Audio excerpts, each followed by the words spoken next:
चार पवित्र धामों में से एक पुरी में जगन्नाथ भगवान श्री कृष्ण के रूप में विराजमान है। यहाँ पर आषाढ़ माह में अमावस्या के बाद उनकी रथ यात्रा निकाली जाती है। तो आइए जानते हैं भगवान जगन्नाथ जी की रथ यात्रा से जुड़े 14 रोचक बातें। पहला, कैसे हुई थी रथ परंपरा प्रारंभ? जब राजा इंद्रद्युम्न ने जगन्नाथ जी, बलभद्र जी और सुभद्रा जी की प्रतिमाएं बनवाई तो रानी गुंडीचा ने मूर्तियों बनाते हुए मूर्तिकार विश्वकर्मा और मूर्तियों को देख लिया, जिसके चलते मूर्तियां अधूरी रह गई। तब आकाशवाणी हुई कि भगवान इसी रूप में स्थापित होने चाहिए। इसके बाद राजा ने इन्हीं अधूरी मूर्तियों को मंदिर में स्थापित कर दिया। उस वक्त भी आकाशवाणी हुई कि भगवान जगन्नाथ जी साल में एक बार अपनी जन्मभूमि मथुरा अवश्य जाएंगे।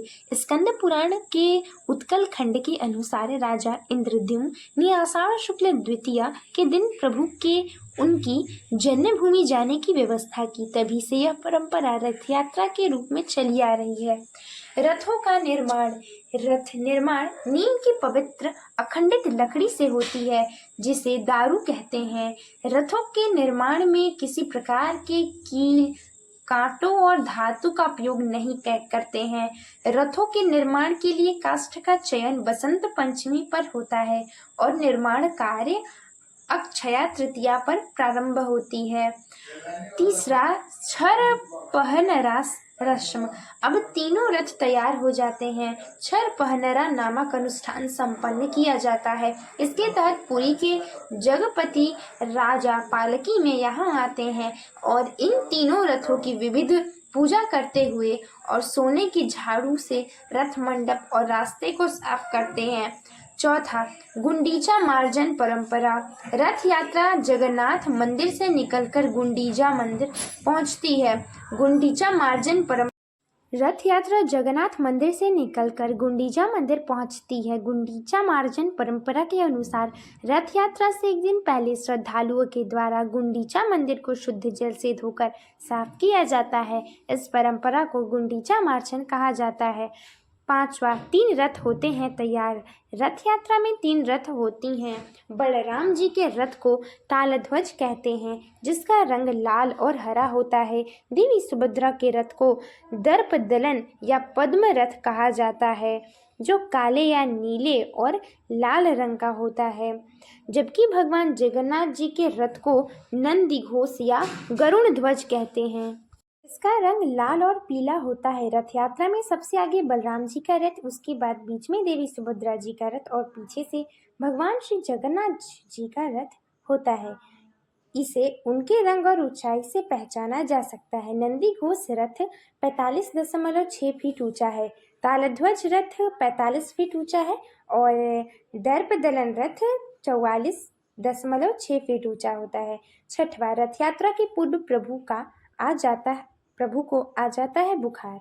रथ यात्रा के 15 दिन पूर्व भगवान जगन्नाथ जी को 108 कलशों से शाही स्नान कराया जाता है। इसके चलते वे बीमार पड़ जाते हैं और तब उन्हें 15 दिनों के लिए एक अलग कक्ष में सुलाया जाता है, जिसे ओसर घर कहते हैं। इस 15 दिनों की अवधि में महाप्रभु को मंदिर के प्रमुख सेवकों और वैद्यों के अलावा कोई और नहीं देख सकता। इस दौरान मंदिर में महाप्रभु के प्रतिनिधि अलार नाथ जी की प्रतिमा स्थापित की जाती है तथा उनकी पूजा अर्चना भी की जाती है। प्रभु के बीमार पड़ने के पीछे की अलग कहानी है, जो भक्त माधव दास जी से जुड़ी है।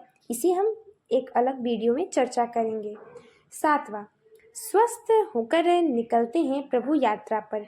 15 दिन के बाद भगवान स्वस्थ होकर कक्ष से बाहर निकलते हैं और भक्तों को दर्शन देते हैं, जिसे नव यौवन नित्य उत्साह भी कहते हैं। इसके बाद द्वितीया के दिन महाप्रभु श्री कृष्ण और अपने बड़े भाई बलराम जी तथा बहन सुभद्रा जी के साथ बाहर राजमार्ग पर आते हैं और रथ पर विराजमान होकर नगर भ्रमण पर निकलते हैं। 8वां, 8वां छेरा पहरा रस्म। छेरा पहरा एक रस्म होता है जो रथ यात्रा के पहले दिन निभाई जाती है, जिसमें पुरी के महाराज के द्वारा यात्रा मार्ग और रथों को सोने की झाड़ू से साफ किया जाता है। इसके बाद पहाड़ी एक धार्मिक परंपरा है और जिसमें भक्त बलभद्र जी, सुभद्रा जी और भगवान श्री कृष्ण को गुंडीचा मंदिर तक रथ यात्रा करवाते हैं। 9वां आषाढ़ शुक्ल द्वितीया तिथि को निकालते हैं रथ यात्रा। तृतीया 10वां गुंडीचा मंदिर पहुंचती है रथ यात्रा। 11वां हेरा पंचमी। रथ यात्रा के 5वें दिन हेरा पंचमी का महत्व है। इस दिन माँ लक्ष्मी भगवान जगन्नाथ को खोजने आती हैं, जो अपना मंदिर छोड़कर यात्रा में निकल गए हैं। 12वां आड़प दर्शन। गुंडीचा मंदिर में भगवान जगन्नाथ, बलभद्र और देवी सुभद्रा जी 7 दिनों के लिए विश्राम करते हैं। गुंडीचा मंदिर में भगवान जगन्नाथ जी को दर्शन को आड़प दर्शन कहा जाता है और गुंडीचा मंदिर को गुंडीचा बाड़ी भी कहते हैं। माना जाता है कि माँ गुंडीचा भगवान जगन्नाथ जी की मौसी है। यहीं पर देवताओं के इंजीनियर माने जाने विश्वकर्मा जी ने भगवान जगन्नाथ, उनके भाई बलभद्र, बहन सुभद्रा जी की प्रतिमा का निर्माण किया था।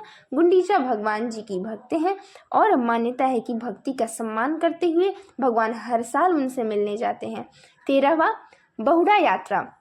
आषाढ़ माह की 10वीं को सभी रथ पुनः मुख्य मंदिर की ओर प्रस्थान करते हैं। रथों की वापसी की इस यात्रा की रस्म को बहुड़ा यात्रा कहते हैं। बहुड़ा यात्रा जगन्नाथपुरी में भक्त भगवान के रथ को खींचते हुए 2 किलोमीटर की दूरी पर स्थित गुंडीचा मंदिर तक लेके जाते हैं और 9वें दिन वापस लाया जाता है। 14वां एवं अंतिम रथ में ही रहती हैं एकादशी तक प्रतिमाएं। 9वें दिन रथ यात्रा पुनः भगवान के धाम आ जाती हैं। जगन्नाथ मंदिर वापस पहुंचने के बाद भी सभी प्रतिमाएं रथ में ही रहती हैं। देवी देवताओं के लिए मंदिर के द्वार अगले दिन एकादशी को खोले जाते हैं, तब विविध